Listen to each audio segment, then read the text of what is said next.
Muy buenas a todos, bienvenidos siempre a mi canal. Ya es oficial, la Unión Europea ha cerrado un acuerdo con Estados Unidos y si leemos los titulares parece una victoria clara, que si hemos evitado la guerra comercial, que si ha triunfado la vía del diálogo, pero a nada que indaguemos un poco te das cuenta de que no hay ni ha habido ningún tipo de acuerdo ni negociación. La situación es grave y en este vídeo te cuento por qué se ha firmado exactamente y cuáles son las consecuencias para Europa y para ti.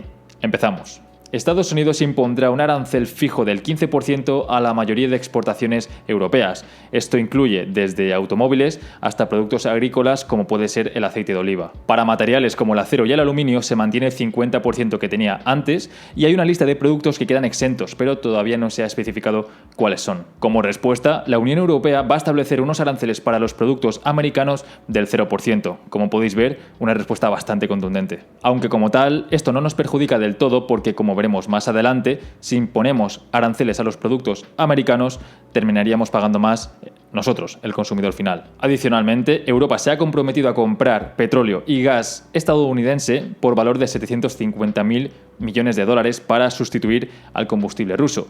Pero además hay que sumarle otros 650.000 millones de dólares en inversiones pactadas, que todavía no se han especificado, pero que probablemente estén relacionadas con equipamiento de defensa y seguridad. Resumiendo, Estados Unidos cobra y lidera y Europa acepta, paga y agacha la cabeza. Y todo esto bajo la presión de tener que firmar un acuerdo antes del 1 de agosto porque en caso contrario Trump impondría sí o sí un arancel del 30% para todos los productos, lo cual hubiese causado seguramente una recesión en la eurozona. La pregunta que nos hacemos todos es por qué Europa ha aceptado estas condiciones y por más que intentemos buscarle tres pies al gato, el único motivo es el miedo y la sumisión. La prioridad era evitar una guerra comercial, pero el precio ha sido altísimo y más si tenemos en cuenta que Europa ni siquiera ha jugado las cartas que tenía, no ha jugado esta mano. En 2023, la Unión Europea aprobó un mecanismo de defensa justo para estas situaciones que se conoce como mecanismo anticoerción. Sirve básicamente para defenderse en caso de que otro país venga y te presione y chantajee.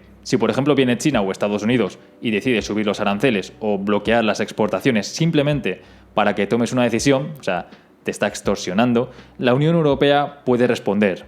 ¿Cómo? Pues subiendo también los aranceles o restringiendo la inversión de capital extranjero. O sea, es un ojo por ojo en toda regla. Este mecanismo se aprobó precisamente para evitar que Europa se quedase de brazos cruzados cuando algún país o bloque le atacase comercialmente. Y el problema es que en este acuerdo alcanzado con Estados Unidos ni siquiera se ha mencionado en ningún momento. A pesar de que había una amenaza directa, que era la de te impongo unos aranceles del 30% si antes del 1 de agosto no llegamos a un acuerdo, la Unión Europea no ha querido utilizar esta herramienta. Y eso hace que mucha gente se pregunte, yo incluido, ¿de qué sirve tener esta herramienta si no la vamos a utilizar? O si la tenemos y no la usamos ahora, ¿cuándo la vamos a usar? Nos guste o no, el liderazgo americano dentro de la OTAN sigue siendo clave. Siguen habiendo muchos conflictos bélicos abiertos como el de Ucrania y la presidenta de la Comisión Europea, von der Leyen, ha optado por no perturbar las buenas relaciones con Estados Unidos, aunque eso implique hincar rodilla y aceptar condiciones totalmente desiguales. La mayor y más potente palanca que tenía Europa era la fiscalidad de las grandes tecnológicas estadounidenses. Empresas como Google, Amazon, Meta, Apple han ganado miles de millones en mercado europeo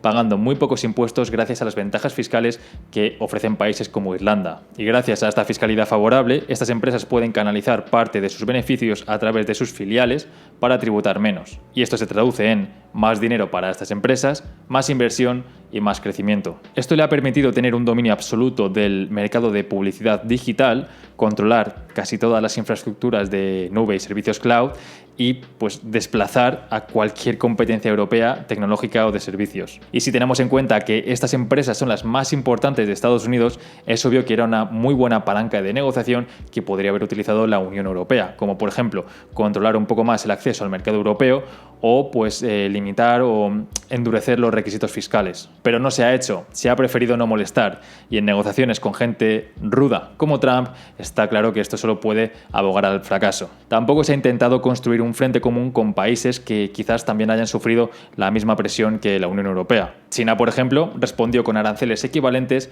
cuando se le atacó comercialmente. No sé si os acordáis de la tremenda volatilidad que hubo en los mercados en abril cuando la administración Trump anunció que imponía aranceles del 145% a China. China no tardó en responder y dijo que imponía pues, un arancel del 125%. Al final la situación se resolvió, se llegó a un acuerdo, pero como veis hubo respuesta por parte de China.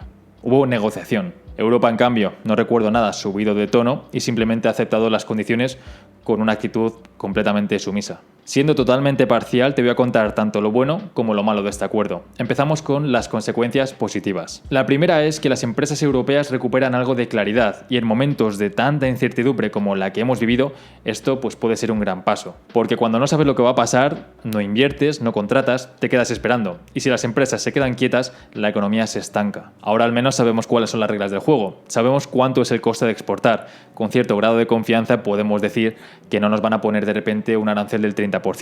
Y esto permite a las empresas poder afinar sus planes de inversión, revisar sus presupuestos y reactivar decisiones o planes que estaban congelados. ¿Esto garantiza el crecimiento? No, para nada. Aquí no hay nada garantizado, pero sí que se le pone fin a ese freno que impone siempre la incertidumbre, uno de los peores enemigos del crecimiento económico. Otro aspecto positivo es que se ha evitado muchísima volatilidad en los mercados. Si no se hubiese firmado el acuerdo con Estados Unidos y hubiese impuesto el arancel del 30%, la bolsa hubiese reaccionado inmediatamente. Caída de las exportaciones europeas, rebote del dólar, rotación hacia activos refugio, lo típico que suele pasar en épocas de mucha inestabilidad. Al cerrarse el acuerdo, por muy malo que sea en el fondo, los mercados respiran. Y aunque no sea una buena noticia para Europa, quizás para tu cartera sí que lo sea porque a corto plazo se han evitado caídas muy bruscas. Aunque lo que siempre digo, en estas sacudidas es cuando relucen las mejores oportunidades. Y el último punto sería que Estados Unidos sale reforzada como potencia económica y nos guste o no puede beneficiar a los inversores que tengan dinero invertido allí. Si estás expuesto a grandes tecnológicas o al S&P 500, probablemente te veas beneficiado por este nuevo equilibrio. Piensa que Estados Unidos va a poder circular sus productos sin ningún tipo de arancel en un mercado europeo cada vez más dependiente y con sus tecnológicas completamente blindadas, sin nuevos impuestos ni nuevas regulaciones. A empresas como Amazon o Apple esto les viene muy bien y si tienes exposición a estas compañías, ya sea directa o a través de ETFs, vas a ver estos beneficios reflejados en tus resultados. Para empezar, va a subir el coste de empresas europeas de sectores estratégicos como el de automoción,